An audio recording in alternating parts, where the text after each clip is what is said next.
Nobody likes being put off balance. But unfortunately, we spend our lives trying to figure out what we should have said,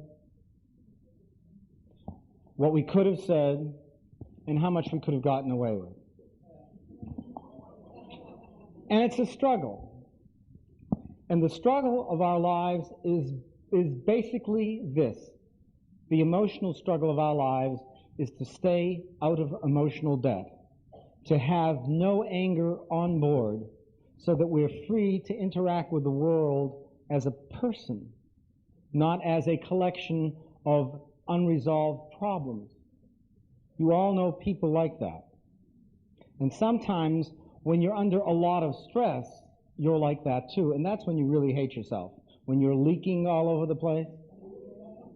Isn't that the word, leaking? You're talking to someone, and before what started off as an ordinary conversation, all of a sudden, the other person registers a little bit of irritation that you're monopolizing or you're doing something obnoxious, and then they say something, and now you're angry at them for being the way everyone else in your life is, and you wonder why everyone in your life is the way they are. It's because you create that. So what we struggle for is to stay out of emotional debt. But you know, it's a strange thing, because if you really study this, and I really have studied this, all of us are turning the other cheek continuously to a lot of things that are bothersome to us, that cause us irritation. We suffer the indignity of the paper boy who has never learned to aim the thing, you know? Or you couldn't go the rest of the walk, you know? He's doing it from the back of a truck now, and they own 20 routes. But the waiter who doesn't pay attention, the bus driver who slams the door in your face because he's been trained to just to test how far you're coming in. Gotcha! The insolent cabbie. Shakespeare wrote about this stuff. The proud man's contumely, he put it. People who are arrogant.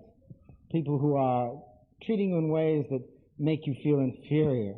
And people have a way of doing that because there was a time when everyone made you feel inferior. But there are 1,000 injuries that are happening to you constantly that have a way of taking it out of you. Well, the 1,000 little injuries don't take it out of you.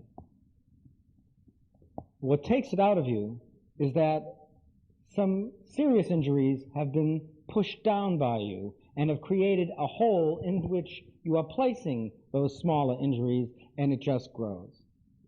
Growing old is primarily the process by which you have accumulated so much emotional debt in your life that your energy is not so much depressing you, but it's just containing all of these little hurts, the 1,000 little hurts, the little glances that you get from people who are disapproving, the little strains at work, things that aren't strong enough to stand up against. I remember once, I had the best example of this. I was at Channel 4 in Boston, and they were redoing the studio, so they didn't have a green room. So I was sitting out there in the waiting room with everybody else. I'm a pretty congenial fellow. It doesn't disturb me. And as I was out there, they're trying to get an audience. This is one of those shows with your local host, Sidney Morris. Let's hear it. Sidney Morris, you know, a name that'll appear and disappear. And so they have to get people to fill the audience. So at this particular day, they had some people from the rapidly decreasing sunset rehabilitation center, something like that. Catch us now before we're gone. And there were two cars that had just pulled up in front. And you knew the people. They were among the 6 ladies, there were 4 who had blue hair. I don't know why they do that. And the men all looked like they were playing golf. And none of them had picked up a golf club in 100 years. Stripes and lime colors, and I mean, you know what I'm saying. And everyone in those clothes that are designed to protect your body ever from being copyable by an artist. What is that? It's a shape. It's all. They got out of the car, and the people in the second car all started to scream and yell at the people in the first car and followed them in. You knew that was a yellow light. Why didn't you slow down? You knew we didn't know the way. You knew we were in a spill of radioactive waste. You made us drive 40 miles an hour through a 25-mile-an-hour zone. I could have been arrested and lost my license. You know how from the cataracts they don't want you to drive. And I sat there looking at that with, it's okay to laugh if you feel the pain. And I always see both sides at once. And what hit me was the poignancy of these people. Their whole life has been pressing down their feelings so much that anything that gave them an opportunity to express it in a group gave them, reaffirmed their rightness in expressing it. You can just see look what he's doing. He's going through the yellow light. He knows we're going to be stuck here at the red. I knew he was that guy. And they had all these unconfirmed suspicions, which all of them agreeing with each other because they're the ones in the other car. By the time they got there, they're ready to hire hitmen to take care of these other people. We'll never come with you again. And emotional debt is your enemy. And the key is learning to say what you feel when you feel it in the condition and the situation that occurred. Let's talk about the key thing. I have thought about this for a long time. You could say when someone hurts you, you hurt my feelings, except with the lag phase, you don't remember. You can't get in there and say you hurt my feelings. And it sounds like a heavy thing. And there are people in your life that if you said you hurt my feelings to, they would take it as an affront. You know what I mean? Really controlled, rigid people who say, you hurt my feelings. And, what are you talking about? Like you're injuring them. Yes? Walla walla? I mean, come on. This is the stuff of life right now. And this is why we bleed. Because we're not given the openness to deal with another person. The people who are really easy to deal with. If someone says, Jesus, that was really terrible what you did. And you say, it was?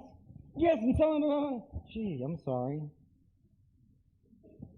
It's a new day. You want to go for one? Sure. And you can do that because what you want is a place where you can be free.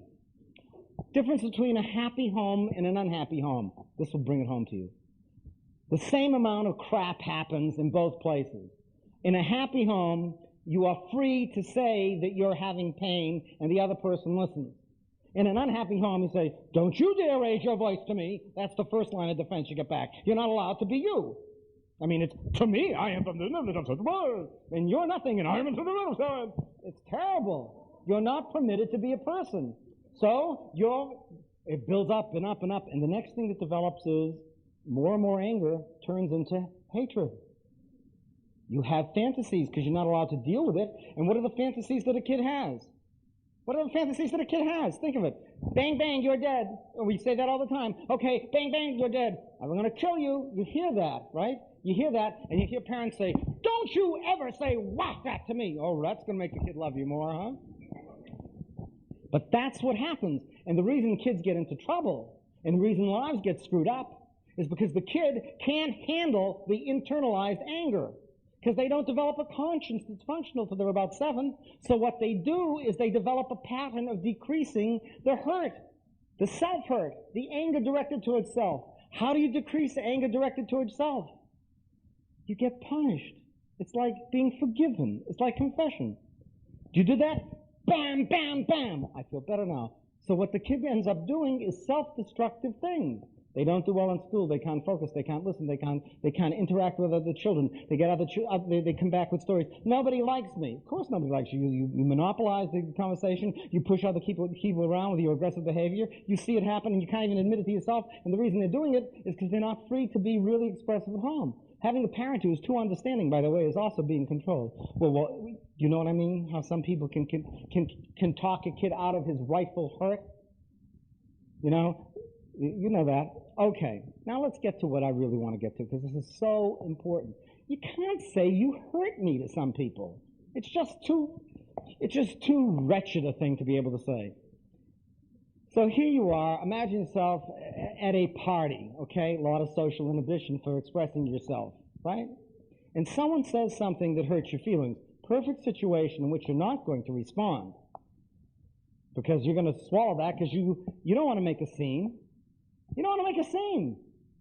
And maybe the person is related to the family in such a way that you need their good impression of you because they are maybe the employer, or maybe you need to do business with them, or maybe they're the wife of the person, but you just don't want to make waves. So a person says something that really, really is awful, okay? They say something like, gosh, you're getting large these days. You know, come on, 2 bourbons and your mind in 3 places, and in your mind it says stupid things. So what are you going to say? You're going to argue with them that maybe you should go down to La Costa for a week? You don't do that. Don't dignify them by that. This is what you do. Someone says something that hurts your feelings like that. Your response is as follows. Do not write notes. Let this in, everybody, okay? Your response is, excuse me, I didn't hear what you just said. Can you please repeat that?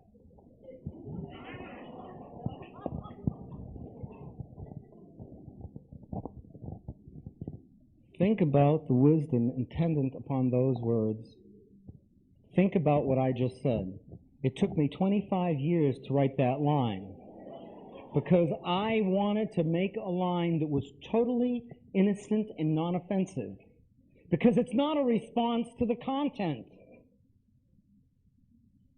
What you are doing is you are playing chess. Somebody has trashed you. Don't go on attack. No, sir.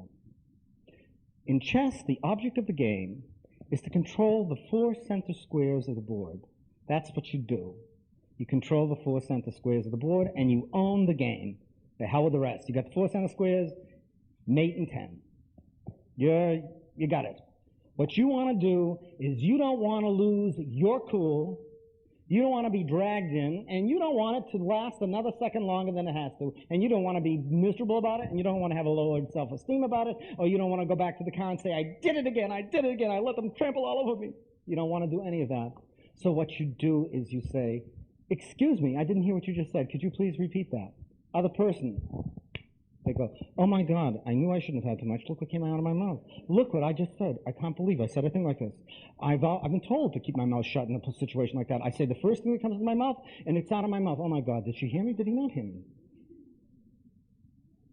See, you don't know that 95% of the insults you get aren't intended.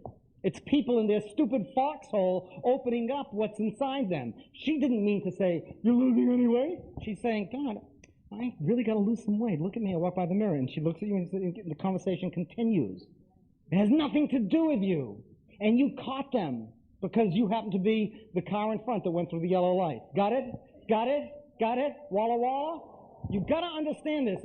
It's ordinary, and you're taking it personally. The minute it becomes personally is when you internalize the hurt and let it become anger and walk around saying, see, people are always, I should have lost weight. Look at this. This is ridiculous. This is fitting. I mean, you're going to, the person said something true about you. Hey, you're wearing a T-shirt. Don't you know any better? What? You know what I'm saying? Of course you're wearing a T-shirt. But why would I be saying a thing like that? I mean, no one should notice you. You're invisible. The only reason someone notices you is they've got a burr in their saddle. Why would anyone notice you? Who would notice you? No one would notice you. Isn't that great? The only one who notices you is someone who's nuts. Except that I'm saving you a lot of problems here. The people who are going to pick you out have got something wrong with them, and it's leaking all over you. So if you're going to take arms with them, you're going to get a terrible fight because they're going to deny that they did it and go to war with you because they don't want to admit they're leaking. What you do is you let them know that they leaked. Excuse me, I didn't hear what you just said. Can you please repeat that? And they go, got away with it. What I meant to say is, you wear your clothes real well. Thank you. I got this at Nordstrom's. Do you like it? It's really nice. It was on sale, by the way, everyone. And you carry, and the other person goes, they heard me. That person heard me. I know they heard me. I said it real clear. But you know, you don't hear things that are in your blind spot. You hear me say things to people all the time of the year that are as clear as a bell, like, so you're angry at your mother. I'm sorry, can you repeat that? So you're angry at your mother. Did you say I was angry at my mother? Let me think. Yes, I did. Am I angry at my mother? and when it's in your blind spot, you don't hear it. So here's a person who doesn't want to hear the reason they attacked you. So you don't need to tie them up. They're already tied up. What you do is you let them go against their own tether. I'm sorry, I didn't hear what you said. Can you please repeat that? They go, ding, I shouldn't have said that, ding, I shouldn't have said that, ding, I shouldn't have said that, ding, I want to die, ding, I want to get out of here, ding. You got it? Walla walla. You better know that. Because that's worth why you're here. That's the only reason you're here, is to get that. That's going to save you the rest of your life. It is going to, because the truth is, that's how you do it. Yeah, you want to argue with people? That means you're crazy. It means if you want to argue with people, it means you have anger from old hurt that isn't getting out. That's a measurement of your craziness. That's what it is. Your anger is the measurement of your craziness. So you're waiting for the next person who insults you, who you can prove that they're an asshole and attack them. You think you're fair game and you're going to do it. Congratulations, you're crazy. That's the definition. Why should you spend your life diverted off your course, unless you don't have a course and want to be diverted to keep you from facing yourself and to determine that you don't have any meaning here in life? Why would you do a thing like that?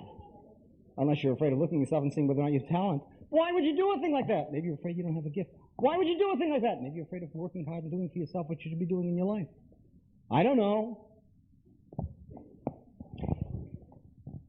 Excuse me, I didn't hear what you just said. Can you repeat that? And you say it friendly. Excuse me, I didn't hear what you said. Can you please repeat that? And the other person goes, oh, shit. And you are in control of the four squares.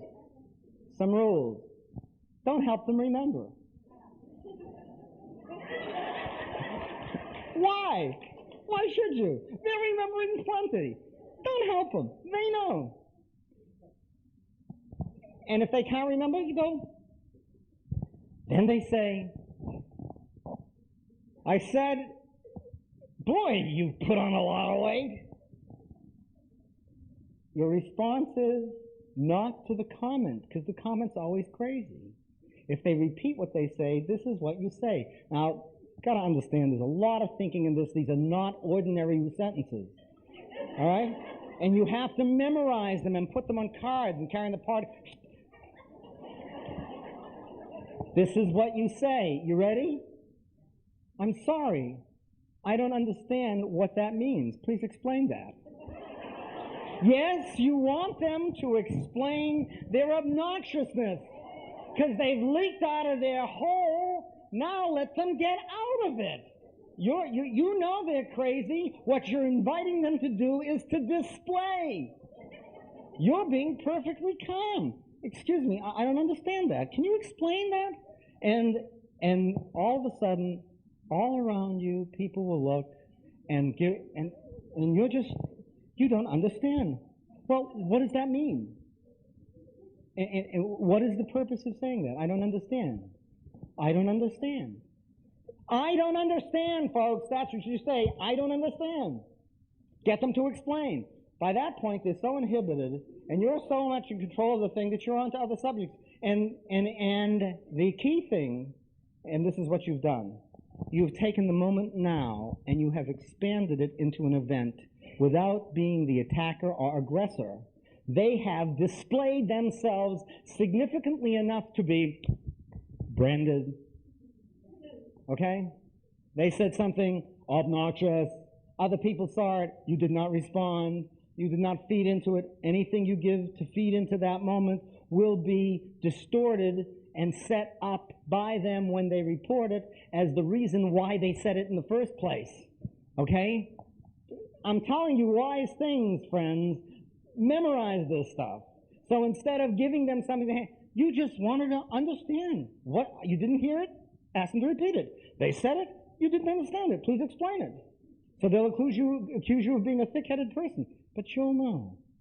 You'll know the discomfort that they went through, which they're entitled to do because it's a learning experience of being a therapist with them. You're showing them that they're, let us use the word, all right? You're showing them that they are, do I dare use it? They're an asshole. Do you know what an asshole is? Do you know it's the only word that we all agree on the meaning completely? I mean, when you say to someone, what, an asshole, the other person says, you're right. And you don't need to sit around and debate the subject. It's something that is absolutely crystal clear. Someone goes, "What an asshole!" And you're saying, "So, you're right." Definition of an asshole. Tell me if you disagree. Come on, grow up.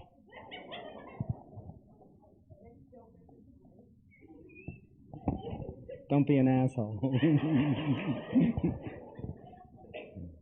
An asshole is a person who doesn't care about other people's feelings. Anyone disagree with that? Isn't that when you call someone an asshole? Gee, your mother and father did. That means you're an orphan now. Very intelligent, Herbie. Are we clear on this? Okay. That's how you keep the moment now alive. Because if you're hurt at the party and the person says that, and you meet them in the hamburger hamlet in 3 weeks, and you're sitting down with some friends, and they bring this person over, and you didn't know, and you're sitting there with an uncomfortable feeling in your stomach. Why should you have an uncomfortable feeling? Because the other person is a total jerk. Why should you let it get this way? You're going to sit there and say, "You remember at the party? Do you remember the party 3 weeks ago? The party? You remember when you said?" The other person's going to give you a look. First of all, they've already blocked it because it's a thing they didn't want to admit they would say. They leaked, right? When you leak, and you leak all the time, you say, "Not only have I stopped leaking, but I stopped remembering that I leak," right? That's what we do. So that you say, "What party? I don't think I went to that party." You ready? You got a chore ahead of you. You want to go through that in life? And you say, "Well, you hurt me then," and now it's coming out, the anger that's been building up, all the mercury, remember, looking for and you didn't. And the other person's saying like this and saying, "Boy, are you out of control." And you will be. You want to go through that? You want to be a crazy? Do that. Instead, the other person should see you and you go, "Hi, Marsha, come on down, we got a chair for you." And Marsha says, "Okay," because Marsha's a big mouth and an asshole to boot. And you're being generous. Would you like a rice pudding, Marsha, right in your lap? Would you like, and Marsha picks up the tab and you say, "Oh, you don't need to do that. As a matter of fact, I'll pick up your tab." And you're coming from generosity, and you didn't even hear the comment she's apologizing for, remember? Are we together? Now, I got to talk to you. You're going to have to put that hand in your lap because I'll be there later. Listen to me. I'm trying to save you a lot of pain in life, you know? So I channel Jackie Mason now and then. I can't help it. But what I'm trying to tell you is the most important stuff that you're ever going to know, because this is the stuff that ages you. This is the stuff, do you know why you overeat, why you smoke, and why you drink? Do you know why you gamble? Do you know why you get in trouble? Do you know why you blow up at people? It's because of this. Because you got so much anger that it seeks to express itself in a compulsive way. Compulsion is nothing more than the mind's attempt to deal symbolically with the anger. So if you could deal with it at source, you'd feel so much better. You would be one more sane driver on the road that's not going to run me over. I'm doing this for my own benefit. Don't think I'm doing it just for you. I mean, we got to make it a sane world, and it starts with you, and it starts with being honest. This is what being honest is about. Being honest isn't about being so honest. The strength of honesty is telling the truth. But the weakness is not only lying, it's telling too much truth.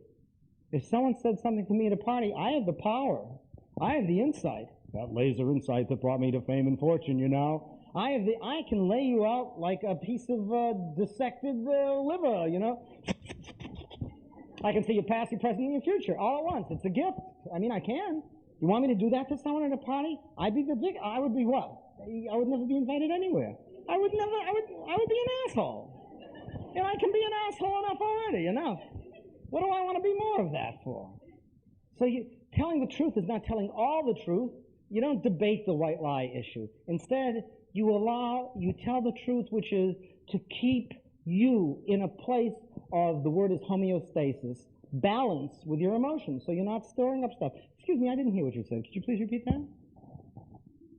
Oh, I didn't understand what you meant by that. Oh, you're crazy.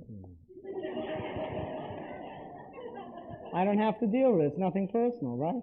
So I move on. The tableau changes. It's like one of those rides at Disneyland. Oh, now it's dinosaurs. Now it's this. Now it's this crazy person. Now it's that. I'm not attached to it. Why do I need to be attached to you? You're living in your own crazy world. The only reason I will join you in your crazy world is if we have a mutual craziness in common to work out. Unfortunately, this has all come too late, right? Well, you've been hurt before. There are other injuries that you're carrying around with you. What do you do with the old injuries from the past, my friends? I have a method. I've been doing a lot of thinking about this, as you know. Most of the injuries that are difficult to resolve come in situations where you're inhibited from the expression of the truth. Like work, because work is not a feeling relationship. Feelings don't belong in work. The reason women have difficulty in working situations and getting to the top is not because work is unfair, but women feel. And they're not used to suppressing their feelings. But in a man's environment, you don't talk about, oh, I should have gotten the sale. I'm so disappointed. Get out of here. Fire that sucker. Because no one wants feelings, because feelings take up time. Time is money, and money is important. That's what it's about. No one ever told you these stories. But if you want to succeed in business, it can't be about feelings. It has to be about honesty, fairness, mutuality, but you cannot take it personally. Well, we're going to have to cut your segment of the job out over there. You're going to have to be shifted over there. Why? It's not a plot. It's not profitable. That's the plot. The plot is it's not profitable. You happen to be in that sector. You have to be located. Do you want it or don't you want it? Stop making it. But I've worked there for years. Please. It has nothing to do with whether you've worked there for years. It isn't working anymore. The company has to survive. And that's the basis on which business operates. Therefore, people are being hurt all the time. Do you know why there are so many widows? Because there are so many men in business. It kills us because we suppress our feelings. We build up clots in our arteries. We're doing that anyhow because of our hormonal imbalance that we get because we're men. But we also develop that other little thing. It's called constricting the blood vessels. And that's why we croak. Because we narrow our lumens, that's centers of blood flow, and then we get tense and we don't know what to do with it. So we're either going to erode the lining of our stomach and get ulcers. We'll do that. That's fun. We'll get a few other diseases like cardiovascular things from blood pressure. Have a nice little stroke. I could have had one there. I shouldn't do this. I'm already getting into the danger zone myself. I should never do that. I should just act it and say, time for that, but I actually did it, and I have to rethink that. That was a wrong move. See, I'm being serious and honest with you. You can't do too much of that stuff. So when we get into this realm of business and we're suppressing feelings, physiologically, we're paying a price for it. There's a cure.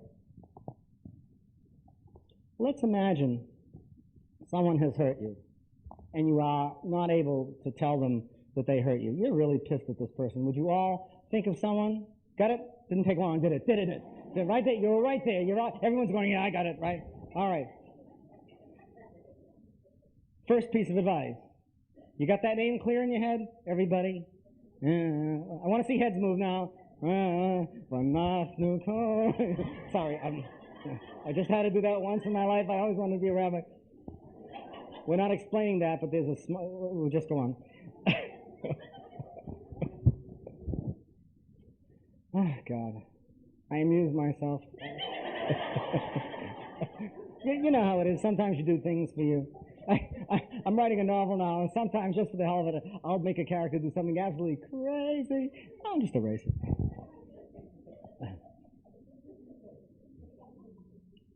You got that character in your mind? This is what I want you to do. Imagine taking a piece of paper. You write the person's name on the paper. You're at work or in that situation where you're inhibited from expressing the anger, right? You write the person's name on the paper. Front, first and second name. You got this? You're all clear about this? You fold the piece of paper. You go into the lab. You go into a stall. You close the door. You take the piece of paper. You rip the piece of paper into as many pieces as you can, and you throw it into the toilet. And you use the toilet.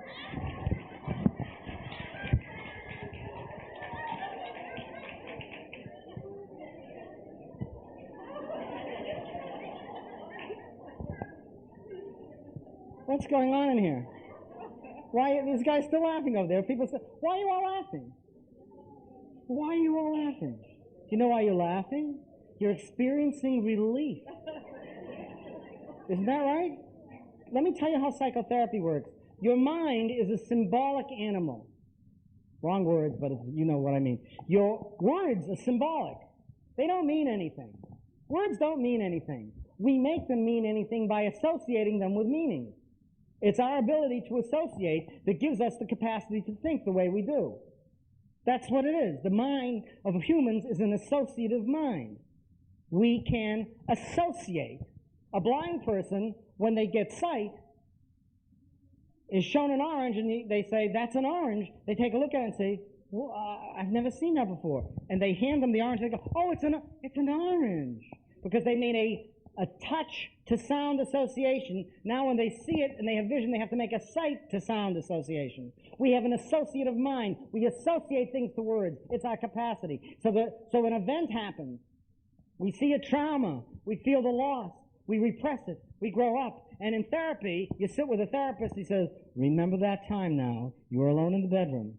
Now what happened next? Tell me what you saw. Where did you feel it? What did you do? You wanted to scream, but you didn't scream. Why didn't you scream? What was there? Name it. Bring it out. Now we're feeling it. It hurts. Oh, God, it hurts. How did that work? The memory was attached to words, symbols, was attached to pictures, and now we go back and we see those pictures like the orange, and we give them names. We bring them out and said, oh, God, I was molested, I was hurt, I was beaten, whatever it was. Now I know what it is. Now I mourn it anew, and I can process it and let go. So your mind works in symbols. Now this is what I want you to do. This is a prescription. I just want you to do it. I just want you to do this. I am going to give you a very powerful addition to your psychotherapeutic self-help system that's going to work better than anything that has ever happened to you if you do it. I will refund the cost of today to anybody who does not benefit from this in a year. And by then I'll be out of town, but it's okay. But I will. I mean, what I'm about to give you is something so powerful and so amazing that if you do it, I know it will work. Are you ready? Do this 12 times in a row. The next time you have somebody who hurts your feelings in a terrible way that you cannot naturally express, and doing any of those fancy things like, excuse me, I didn't hear what you say, but it's definitely not going to work because it's the president of the company, or it's somebody who's mentally defective, or it's someone who write their name on a piece of paper, go into the bathroom, rip it up, and use the bathroom. 12 times in a row. That's all I ask of you. And you know what will happen? The 13th time, you'll do it in your mind automatically. You won't need to do it, and you'll have the instant relief and distance from it, and you will be in another psychological place. You may do it on the second time, but I want to set the seed in there for your life. Do it 12 times in a row, and other people will wonder, gee, you never seem to be bothered about when people act like jerks. Excuse me? Of course not. It doesn't have to do with me. It's just the way they are. Flush.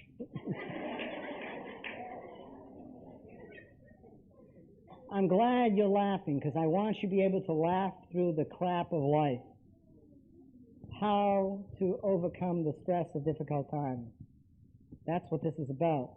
I want these mechanisms built in you, and these are the ways to do it. And they will work.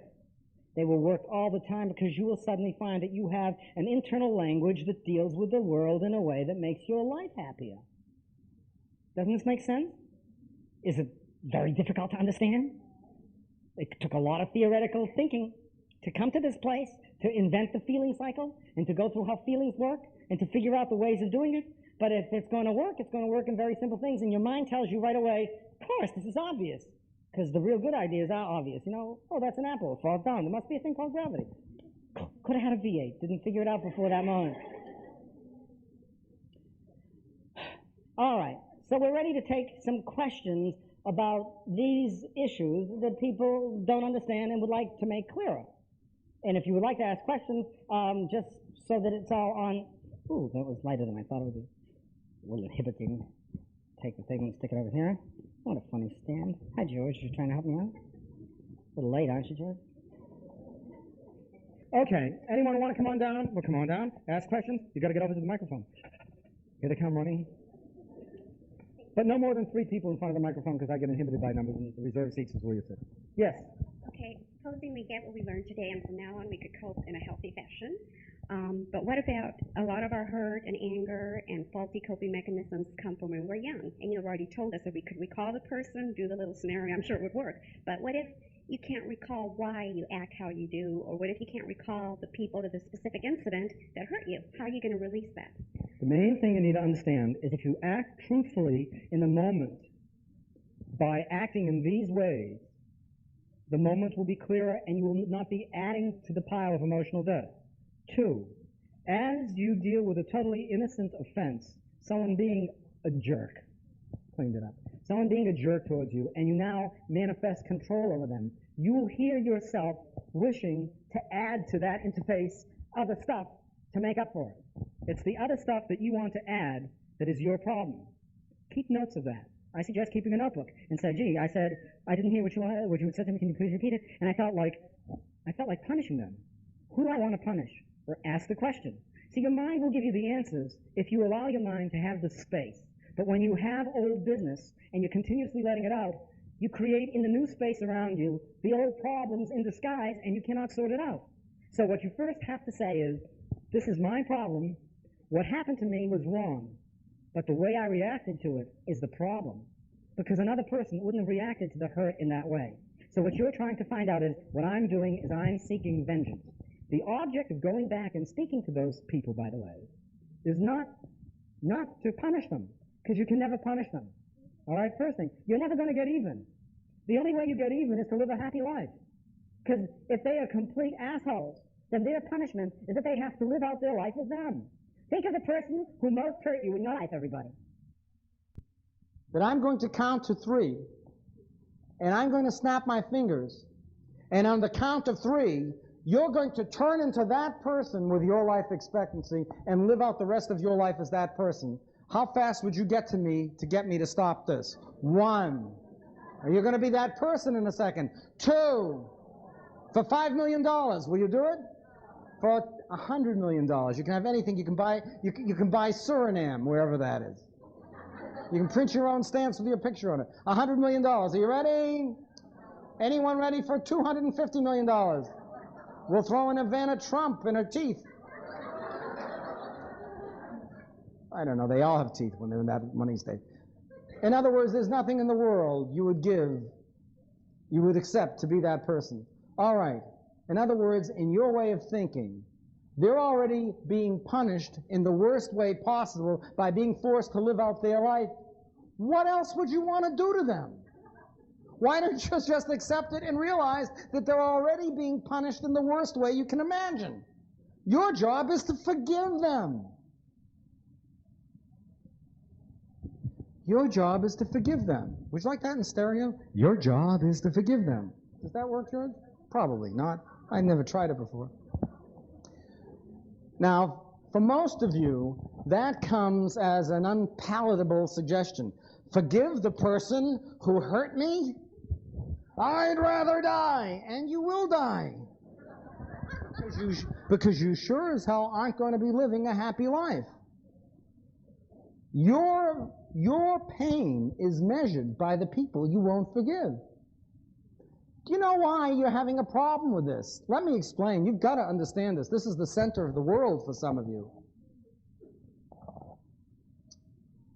Your pain in your life is not from what the other person did to you already. Your pain is that you have had to keep the hurt alive to justify being angry. Think about that. The other person hurt you once, but in your refusal to let go of the hurt, you hurt yourself all the time and say to the world, look what they did to me. Look at these wounds. I could have been a contender. I could have been something. But oh no, my parents gave the money to go to college to my brother. Well, so what? So they didn't give it to you? So you should have put yourself through school yourself. Give me a break. You believe in yourself that much? Do it. So they were jerks? They were jerks. So you didn't get your inheritance? Too bad. But if you're going to live your life as living proof of the damage that was done to you, you have no life. And no one cares. That's the whole thing. Nobody cares. because we're trying to get through. I received from my father, as my sole inheritance on his death, a 1938 Gruen watch. He paid less than $20 for it in 1938. It works, but it doesn't match any. My wife wears it. That was my sole inheritance. My sister got everything. God bless her. Do you know what I care? Not one bit. Not one bit. It had nothing to do with it. It had nothing to do with anything. It doesn't make any difference. And I never held it. I mean, I knew exactly what he had in his mind. Well, Nancy would need it, but David's always going to be okay. Fine. Also, a picture of my mother that I happen to like he gave to her. What I'm telling you is it doesn't make any difference. But how you see it only makes a difference if I was going to say, see proof of what an asshole my father was. He left me that. I didn't get along with my dad. He didn't understand me.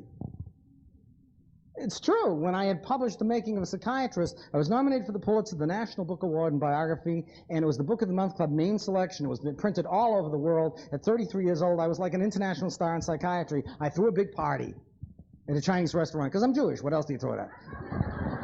And, well, why should I go? And they bring their own napkins. And one of those circular things you throw. You know exactly what I'm talking about. Because I didn't want to say such a fancy place. No, it's the Chinese restaurant we always go to. You can have the pineapple dipped in the thing, and they fry it in the end, and stuff yourself and throw up on the sidewalk like we always do. It's home, you know. Shh, relax. So, my father turns to my wife of record. Actually, we're very good friends. We just never should have married. We've been good friends all the time. We talk every week about everything.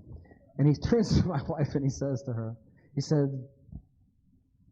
I'm arguably a very famous psychiatrist at that moment in my life, at 33. He says to my wife, he says, you think David will ever go back into real medicine?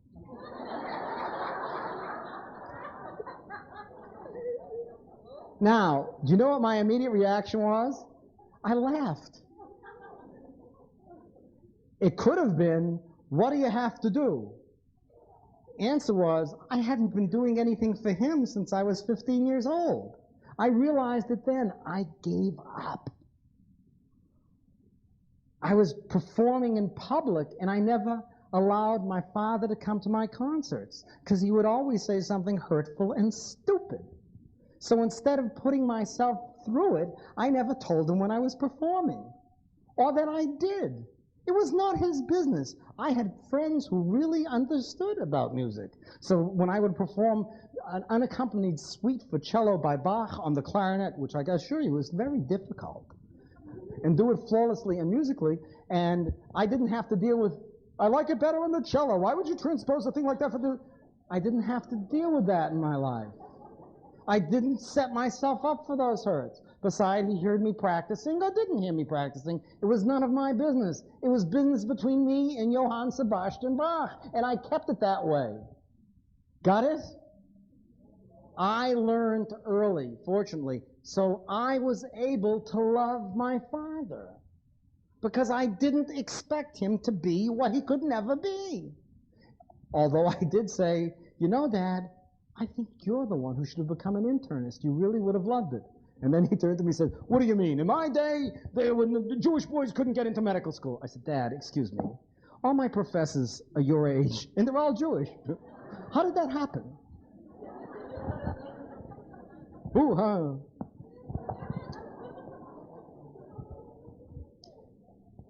In order to have a happy life, you have to accept people as they are. You don't choose your family. And you probably wouldn't have if you had the choice. But you got them, and they're there, and they're the ones who say things like, I don't like him, but I love him, which is total bullshit. You can't love someone you don't like. How can you? I like him, but I don't love him. No, you don't love him either, all right? Let's settle that. I mean, come on, you don't. You tolerate it, and you pray for a day when things will be better. But right now, you don't like him, and you don't love him. Are we all happy on that? No, you're not happy on that. But we all know it's the truth, even though you don't want it to be the truth. You don't like them and you don't love them. Because the reason you love someone is because you like them. Because the liking allows you to get close enough to love. Please, if you don't like, there's no room to love. And you don't love people when you're angry at them either. Because the anger is a powerful feeling and it shuts out love, which is a weak feeling. Yes, you know I'll always love you, but I'm angry right now and I'm going to be angry for the next 10 years. So you're not going to love me for 10 years, I'll see you later. You call me when the decade is over, we'll make an arrangement.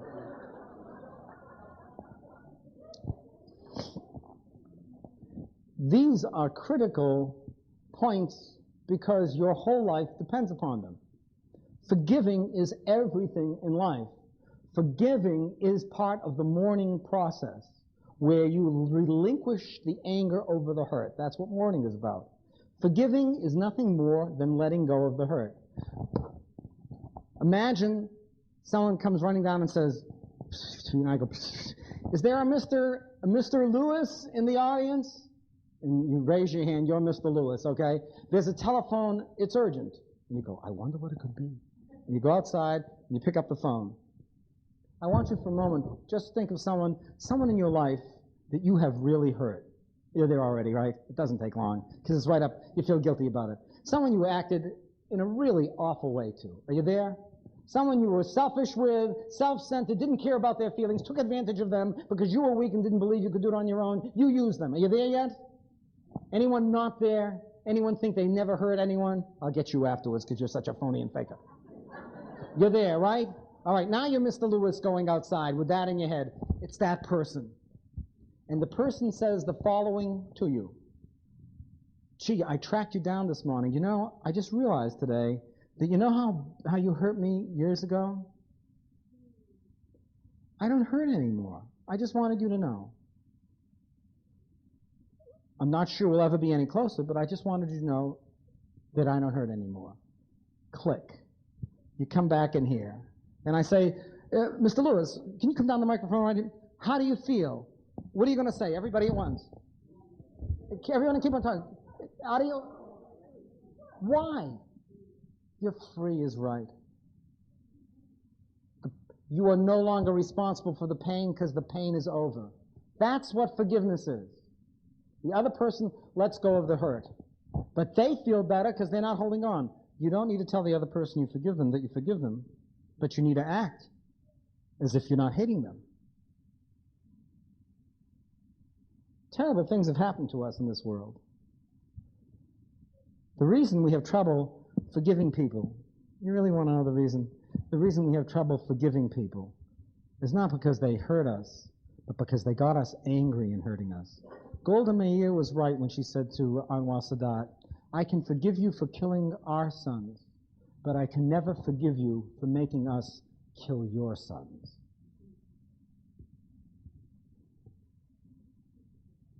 We hate the Germans for what they did, but we hate them because of the way they made us react to them. They made us hateful. We hate people who make us hate. That's what we hate. That's why we can't forgive. Because when you're not forgiving, you have been turned into the angry force. The spoiler. The person at the family gathering who will not be cheered up. Who parades their pain from the past, letting everyone know. Letting everyone know that I will not be joyous. It's an existential thing, isn't it? At the Café à Deux Magots in Paris, where Jean Sartre used to hang out and write his stuff, there was a man who used to come in who, as a regular, because it's your place, you sit down, you get the newspaper, you have your coffee, you have your what, you have your meal, you talk, you spend your life in the cafe. And he noticed this man one day, and there's a season in Paris where the white asparagus comes out. I don't know if any of you are fancy enough to this is, after all, the valley. But there is the season of white asparagus, which the French make a big deal. You know, for like $18, they give you 4 spears that are about like this. And of course, they know how to cook it. It's done terrific, and a little hollandaise on the sides. Enough to stuff your arteries for a month. But it's The white asparagus is, of course, the important moment. Next to the Beaujolais, nothing else happens. And he was sitting opposite this man, and the waiters came over and said, the white asparagus have come in today. And the man indignantly said, don't you remember? I'm the man who does not like the white asparagus. That was his entire identity, to be responding from the point of negativity. And when you are the one who will not be amused at the family gatherings, when you are the one who insists on living in the pain of the past and holding on to it, you are living in the same lie. You are waiting for someone to question your identity.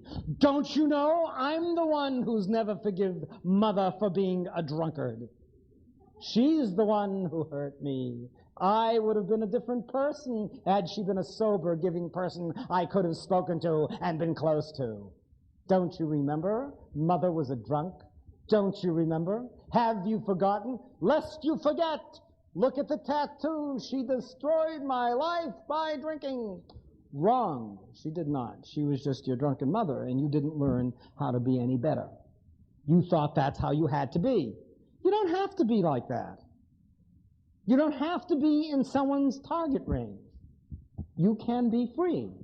And the way you become free is you realize the level of your love for the person who hurt you.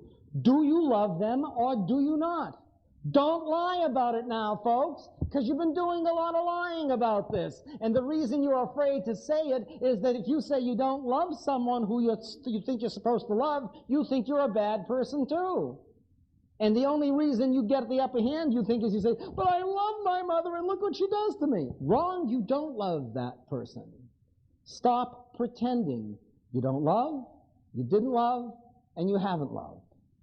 It's time to grow up, and it's time to see it clearly. Once you do that, then something miraculous happens. You don't really care. That's just the way they are, and that's just the way they act, and you happen to be the one who's around. If you weren't there, they would have molested, abused, been terrible to anybody else. It had nothing to do with you. You took it personally, just because they were a parent or just because they were a friend. Assholes will be assholes with whoever is around to abuse. Stop taking it personally. Whoops. This is George's job. It's a jurisdictional problem here with the labor union, but he's British and doesn't have a green card, so what the hell? I'm committed to being freed up. That's why I'm here. And forgive me if you answer this, but I want to make sure I understand the prescription. The 12 things, are you saying that it also can apply to the past hurts and be an adjunct to the forgiveness and people that are dead? Sure, absolutely. Then I could get done in a week. Well, let me help you. Oh, well, okay. No. We're gonna stretch it out. There's some people you really hate, who really hurt you. It seems like I've already done. Well, no. We're gonna help you out. We're gonna help you out. Do you have a Xerox? Yes. What I have one available to me. What do you mean? We're gonna help you out. So you get their names out on a nice piece of paper, right? Yeah. Okay. Xerox. And you Xerox a whole bunch of them, right? Yeah. This is gonna work. Trust me, Eleanor. I'm trusting. You gotta trust me. And this is what I want you. You have a car? Do you drive? Yes. Yeah. All right. You keep it in the glove compartment. All right? The Xerox pieces of paper, right. yes. And with the got name it. there? Uh-huh. Right. Every time you see one of those Johnny on the spots, I don't get it. they're portable toilets. Oh. Stop the car, go out and put one in the portable toilet. Uh-huh. And notice the location. Okay? And it's good to do it along a route that you go in. They're all over the place. You just don't notice them. I know I have. Are they all over the place? They're all over the place. They're portable toilets. And I want you to put 100 of these in portable toilets that you pass by, so that when you go into work, you think the whole world is doing your dirty work for you. Now, what I want you to know is there's a profound religious basis for this. What do you know? I'm going to tell you. There's a deep religious basis. If you are aware of Tantric Buddhism and the Buddhism that's practiced in Tibet, It is the Buddhism that believes that the initiation of prayer to an object and then giving energy of motion to that object sets the prayer in motion. You will know that they have prayer wheels that they spin around with prayers in them. Oh, this is so far removed and crazy. It's almost like a mezuzah. You touch it and the prayer works. Excuse me, you know what I mean? It's almost like swallowing a little biscuit. Oh, it's Jesus in my mouth. Same thing, folks. Let's all remember. It's all symbolic. If it works, it celebrates the idea of being free. The whole point of all religions is to speak the truth and it'll set you free. Every religion says the same thing. I'm just giving you the psychology of how to do it. So, Johnny on the spot is your prayer wheel. Got it, thank you. You didn't know I was that religious, did you? Yes. David, would you allow me to make a statement instead of a question? If it's not too gushingly... No, I just want to say that I've been to 3 of your seminars. I've read Feeling Free. I got rid of a negative relationship, and everything you're saying is wonderful, and I want to thank you. You're welcome. Sit down. I can deal with anything but compliments. It's a flaw of my character, because the truth is I'm so egocentric, what I want to do is correct you and tell you how good I really am.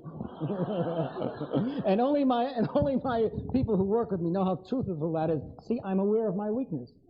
You got to be aware of it. I'll give you a script next time so you do it better, okay? Okay, I'm really nervous. I got to ask you this question.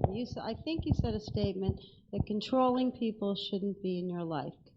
Now, I have a very controlling father, okay? He's never wrong and he's never sorry. But I feel like I'm in a win-lose situation with him. He helps me financially so that I can become, I feel right now, for me to become independent of him. He controls not just me, the whole family. You're how old? 36. I'd hate to be hanging since you were a spring chicken, as my mother would say. Yeah, it's just a bad situation. You're paying him for his ownership of you. Controlling people operate in the following way. They give you things that you would not be able to get if you were on your own at that stage in your life. And they control you by threatening to take them away. No, he doesn't threaten to take them away. He does. He reminds me about what he did 20 years ago. Why would he do that unless he were threatening not to give more, which is like taking away? All right? The point is you have validated his power by flaunting your weakness. Right. Everything you take from him is a validation of the fact that you can't do it for yourself. What he has done is he has taken away the motivation you have to be better and stronger. If you take a look at the children of rich kids, children of rich parents, they are the wimps of the world. Because I know a woman, I bought my house from this woman. She had a trust fund of $1.4 billion. Okay? Very famous family. When the gas prices went up in the early 70s, $0.50 per gallon, she said, gee, we can't afford to drive to our Palm Springs home anymore. It's too expensive. She was right. Because if she lost her money, she would have nothing. Because she doesn't know how to earn a dime. She spent her life as an alcoholic and died of an alcoholic because she was terrified what would happen if she would lose her money. That's what her father, who was an extraordinarily controlling person, did to her. He destroyed her. Now, you are the accomplice. Your father can only work with you in a system in which you agree. Stop taking anything. Stop taking anything from your father. Take nothing from your father. Okay, so no money. Wait a minute, nothing. David. Take nothing. Wait a nothing. second. I've got 3 kids to support. Support them yourself. How? I don't know. To school. Well, it's too bad. You should be out of school by now. Why it. are you out of school? Why shouldn't you be down on your own? I should be, but I never. You're never going to get out of school. Bullshit. Then do it now. You're already, look at the argument. The argument, let me give you your argument. Because I believe I can do it now. No, let me give you the argument. Oh, come on, listen to me. Here's the argument you're making. And you're hating this because it's what I am describing your prison to you. You're saying, I can't do it. I can't do it on my own. I can't bring up those kids. I don't have enough. I'd have to struggle. This wouldn't be good. I'm going to school. I can't go to school and work and bring up kids. I need this. I can't do this. Your problem is not your financial problem, but the emotional crippling that you have that you believe you can't do it. Of course you can do it. You can bring up 3 kids who will say, my mother, look at her, she's terrific, I respect her. Sure, it's harder now, but she did it herself. I believe in her, she could do it. What you're teaching your kids is that without your father's support and without financial support, you can't do it. That's the lesson they're learning. That's the only lesson they're learning. All the morals, all the values, it boils down to one thing, is that their mother has been under the thumb of a father who she despises for controlling her and is too weak to stand up for it. That's the only message they're getting, and they're losing respect for you. And They don't have any respect. No wonder. You don't believe me? Do it all on your own, and you'll be free, and they'll respect you. Don't do it, and the hell that you live in is not with your father, but with your children and yourself for the life that you've created by believing you couldn't do it. Here's the second point. It's all your fault. Isn't that? That's great. That means if you had the fault to make it all bad, you have the power to make it better. And you only get the power by admitting it. Cut your father off. Do you know what your father is afraid of? That without giving you money, there'd be no reason for you to pay attention to you. Because all a controlling person is a dependent person who learned how to make a living. That's true. And the thing he's afraid of is that you won't have anything to do with him. Well, I really know in my heart that if I was supporting myself and I didn't need him, I would never talk to him again. So why bother to talk to him? It's killing you. And he does the same thing to my mother. Who He cares? tells me that Who cares? I know, but The only reason your mother is sticking around with your father is that you still come over and do things. She lives for the times you come over. You give her a break.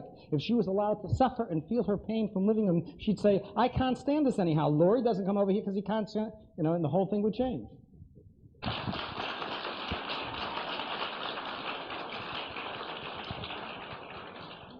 You see, a dependent person believes they need another person to be complete. A dependent person is concerned about being lovable. A dependent person is concerned about what other people think of them. A controlling person just doesn't want other people to be free. That's all a controlling person wants. That you're not going to be free to make the decision you would make if you were free to make it. What's the decision you would make if you were free to make it? That you wouldn't spend the afternoon with me. That's all. And that's what they're controlling for. And they are controlling night and day. There is no way you can get ahead of them. You can't outwit them. You can't outplot them. They're doing it all day. It's like playing Pac-Man. Ever try to omit those guys? They're doing that all day. You come there for 2 minutes, you're out of practice. They got you. Isn't that the truth? Controlling people are going. You tune into them. Gotcha. I mean, they are slick, they are fast, they do it without a heartbeat, they do it reactively, they're taking over, they're controlling, they know the right, they know the truth, and if you don't want to do it, well, we'll just see how you'd like to do without the car. Okay? Well, we don't have to let you rent. If you don't want the place, we'll rent it to someone else, that's fine. You don't have to go to college, you could work. Oh, fine, so we'll just close down the summer house. No, I don't think you should come out to the ski house, I'm renting it that week. And they do it like, they're quick. They don't even have a thought process. You're dead. Answer. Don't need them for anything. And then they don't have any way to get at you.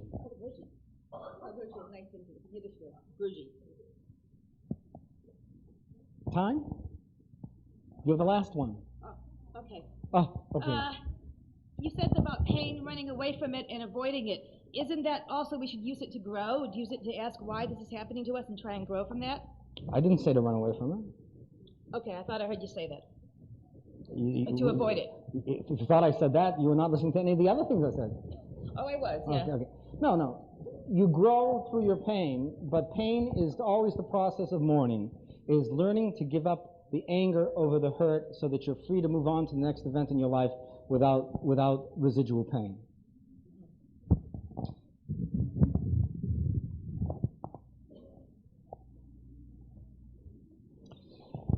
The way you find your strength, therefore, is to realize that it's always present. You are your strength if you can speak your feelings honestly. You're your strength if you're free to love. But you can only be free to love if you're forgiving of yourself and other people. Other people are just, if they're hurting you, is the reason why you're not growing. The answer is always you. You are responsible for everything in your life that brought you to this point. You may not be responsible for the events that happened to you, but you are absolutely 100% responsible for how you reacted to those events. You have created your own prison. Guess what? The key is in your hands. All you have to do is admit what you did wrong and say, I've learned from that. What does it mean to learn from something? It means that you have the capacity to do bad things to yourself, and not only will you not do them again, but you will be aware of the fact that you will want to do them again. Because that's what pulls you close to the devil. The devil. And the devil is you. It's saying, I want someone to take care of me. I want someone to rescue me. I want it to be easy. I want a break. I've suffered. I've put in my dues. I have paid my dues. I want it to be easy now. That is the devil. A patient came in and asked, I don't know why, after 30 years in therapy and all this, why? I've paid my dues. Why? Why are there still stones in the road? And I took a look at her and I said, when you pay your dues, what happens is not that the road is clear, but you have the knowledge that there are stones in the road. Paying your dues is the knowledge of the obstacle, so that you can go, oh, there's a stone in the road. Oh, there was another one. Now I'm turning back. That stone's still there. It didn't go away. That's absolutely true, yeah. Stones in the road. Don't have to hit them. It's a choice. I don't have to hit the stones at all. The truth is, when you pay your dues, you are allowed to see the world clearly. There are fools. There are thieves. There's danger. When you're in a crowded area, you watch your pocket. When you're in an open area, you make sure that you park your car near a light where you can get to the place quickly, and you go there with key in hand so that you're in, out, engine running, back up. Don't worry about the safety thing. You'll click that out when you're moving. You look around. You act with purpose. You realize that the world is not safe, and you act appropriately so that you can be happy when you're happy and sad when you're sad. That's all it is.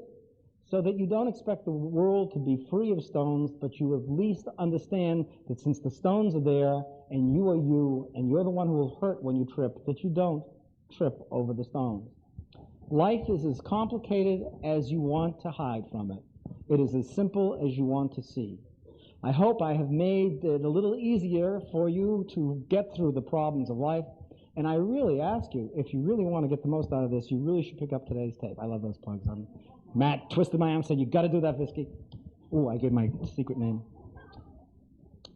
You are the central force of your life. No one else is here to save you. No one else is here to do anything that's really going to make it better. And if someone comes to give you something that's going to make it better before you have decided to make it better yourself, you won't be able to accept it, and the other person will feel disappointed that your response isn't full, and they'll pull back anyhow. Everything depends on you. I hope I've brought you one step closer to that process of shedding the pain of difficult times and finding happiness in your own terms. Thank you for having me.